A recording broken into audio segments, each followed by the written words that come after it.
Une vingtaine de journalistes ont participé du 11 au 12 octobre 2023 à un atelier de formation sur la lutte contre le paludisme en République démocratique du Congo. Ces assises organisées par Impact Santé Afrique en collaboration avec le Programme national de lutte contre le paludisme étaient une occasion de renforcer les capacités des journalistes et des communicateurs sur les enjeux, les défis et les opportunités de lutte contre le paludisme en République démocratique du Congo. Quelques explications ont été fournies sur cette maladie endémique. Le paludisme, c'est une maladie parasitaire qui se transmet à l'homme par la piqûre d'une moustique infectée qui s'appelle Anopheles femelle.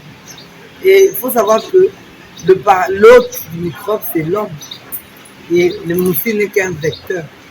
Alors, nous devons vraiment faire en sorte que les piqûres de moustiques ne nous atteignent pas. Parce que ces maladies sont transmises par la piqûre. Et le seul moyen que nous devons nous protéger, c'est dormir sous la moustiquaire. Bien qu'il y a beaucoup de mesures qu'on peut faire, mais ce qui est moins cher et moins coûteux, c'est la moustiquaire imprégnée d'insectes. Les participants se sont dit satisfaits des informations reçues au cours de cette rencontre car elles les ont permis de quitter l'ignorance en matière de lutte contre le paludisme. C'est le cas de Maxime Tantou de la radio Maria à Kinshasa. Cette formation m'a mise à niveau et cela m'a donné des informations, cela m'a outillé. Ça me permettra moi aussi de faire sortir mes auditeurs, ceux qui me suivent, la radio Maria, ceux qui comptent sur cette radio, à sortir un peu du paludisme. Les attentes, c'est amener un changement dans les chefs des Quinois, les chefs des Congolais par rapport au paludisme. Comme on l'a dit, donc, le paludisme, c'est une maladie qui est communautaire.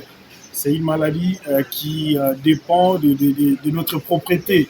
Donc il faut assainir nos milieux et éviter à ce qu'il y ait de l'eau qui est propre, qui puisse traîner. Ici est de noter que cet atelier a été sanctionné par la remise des attestations de participation et la signature de la charte d'engagement par les professionnels des médias en vue de faire reculer cette maladie, ce qui implique l'engagement de tous.